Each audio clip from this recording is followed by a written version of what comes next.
Red and blue lights from a police cruiser lit up the back of Elias Thorne's black Cadillac Escalade like a warning signal. He was just 10 miles away from Raleigh, North Carolina, when he let out a slow breath.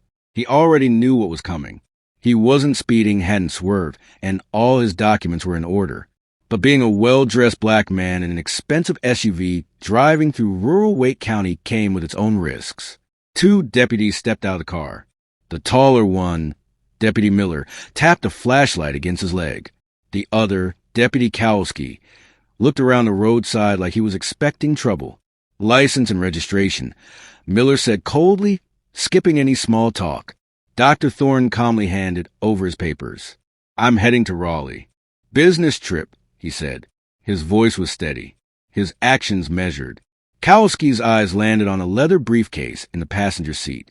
Looks like more than just business, he muttered. State work, Elias answered. Miller glanced at the ID. Thorne, your real name? He asked bluntly. It is. Mind if we search the car? Yes, Elias said firmly. Unless you have probable cause. The air seemed to change. Miller's face tightened. You sure about that? Absolutely, Elias said, looking him in the eye. Seconds later, Kowalski opened the door anyway and motioned for Elias to step out. Elias didn't resist. He moved with quiet confidence, keeping his hands visible. They patted him down, trying to get a reaction. You always as quiet? Miller asked, or just when you're hiding something? I'm not hiding anything. You think wearing a suit makes you special? Elias didn't respond. Kowalski returned after checking the plates. Car's clean. Lucky day, Miller muttered. You're free to go. Elias gave a single nod and got back in his SUV. He said nothing. No anger. Just made a mental note. They didn't know who he was. 6 minutes later, he parked outside the Raleigh Police Department's main office, not as a regular citizen, but as the new head of internal affairs for the entire state. His job? Investigating police misconduct. His plan had been to start quietly, review old cases, and observe the department. But now, the story had already written itself. His phone buzzed. A message lit up the screen. Let me know when you're here. It was from Chief Olivia Vance. He walked inside. The station was busy. A few officers gave polite nods as he passed, not recognizing him yet. But near the vending machines, he saw them, Miller and Kowalski. Miller sipped his coffee. Kowalski flipped through a report. Their relaxed expressions shifted the moment Elias walked by, clean suit, badge around his neck. No way, Kowalski whispered. Is that... Miller began frowning. Elias didn't stop. He headed straight into Chief Vance's office. The conversation was calm. They pulled me over, Elias said plainly. Tried to search the car. No reason. Vance's smile disappeared. Are you serious? I didn't make a scene. Figured I'd deal with it here. You want to call them in? I want to meet them today.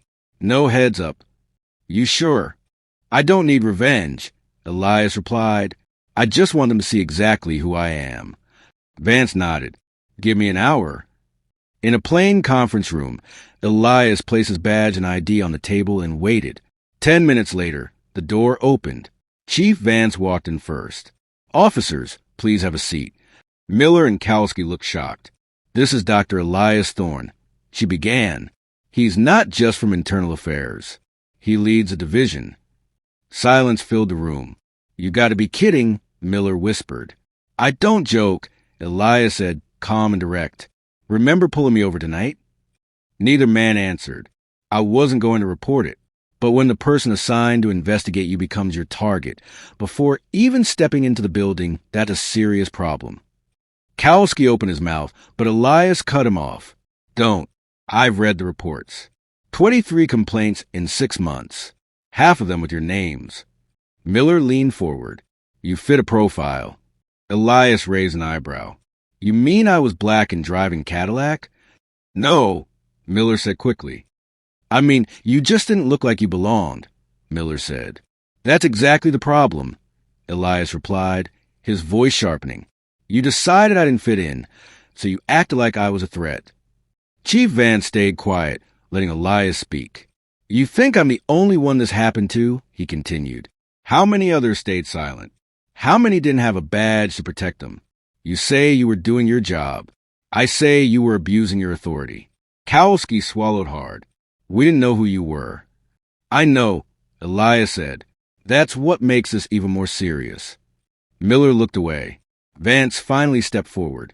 This isn't just a warning. Dr. Thorne has the power to start full investigations. Elias leaned back in his chair. We're not finished. This is just the beginning.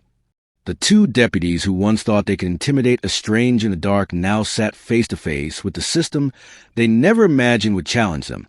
The red and blue lights that once reflected off Elias Thorne's Escalade were a quiet reminder that even appearance alone could raise suspicion. Just minutes from his Raleigh hotel, Elias had sat calmly, knowing what was about to happen.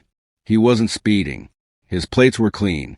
But he was a well-dressed black man in a luxury SUV driving through a small southern county. And that was enough. Two deputies approached.